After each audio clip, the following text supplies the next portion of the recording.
Tudo me é lícito, mas nem tudo me convém. Isto é, eu posso fazer qualquer coisa, que eu sou livre, mas eu não devo fazer qualquer coisa.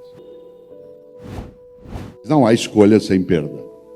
Há pessoas que perdem a vida, a propriedade, o privilégio, perdem a liberdade, mas não perdem a decência. Perdem, inclusive, a capacidade de emprego naquela situação, mas não perdem aquilo que os cristãos, de maneira tão intensa, escrevem no Evangelho de Marcos. Se você tem uma Bíblia cristã, olhe um dia, uma coisa ética muito forte, em que, segundo os cristãos, Jesus teria dito: de nada adianta um homem ganhar o mundo se ele perder sua alma. E a alma, claro, aí não é alma só no sentido religioso do termo, mas é perder a tua decência, tua identidade. E por isso, uma das coisas, Afonso, que a gente entende como corretas é fazer boas escolhas. E para fazê-las, claro, uma das coisas que auxilia é refletir sobre as escolhas que fazemos. Nesta hora, a literatura nos ajuda bastante. Você tem muitas obras que são absolutamente inspiradoras para fazer pensar sobre nossas escolhas. São os grandes dilemas éticos, né? Dilemas éticos. Raskolnikov, seja lá o que for. Assim. Ou se você olha Irmãos Karamazov, por exemplo, né, quando a clássica frase, se Deus não existe, então tudo é permitido, isto é, que vínculo existe entre religião e valores éticos? Alguns diriam, tá vendo? O mundo está assim porque falta religião. Cautela, depende do tipo de religião e que tipo de caminho religioso se segue. Há momentos na história humana em que foi exatamente a religião que foi causadora de malefício. Portanto, não é algo tão automático. Como diz Guimarães Rosa, não convém fazer escândalo de começo. Só aos poucos que o escuro é claro. E no campo da ética, só aos poucos que o escuro é claro. Nós vivemos dilemas. Eu citei agora o Evangelho de Marcos, dos cristãos.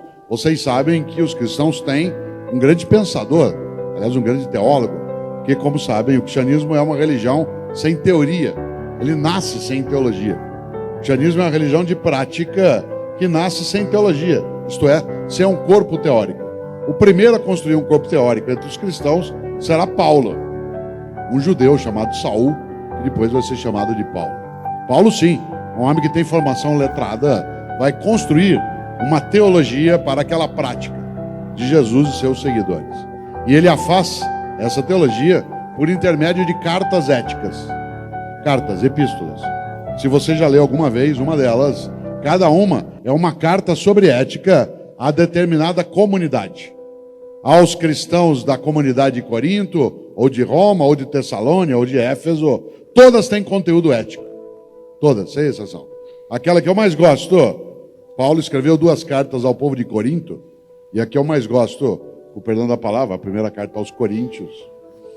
Na primeira carta de Paulo aos Coríntios, há algo que é fortíssimo nisso que você chama de dilema. Paulo escreve isso no capítulo 6, versículo 12. Aliás, só uma curiosidade, como eu também sou da área de ciências da religião, uma coisa que algumas pessoas às vezes não sabem é que as cartas de Paulo, elas foram escritas antes dos evangelhos.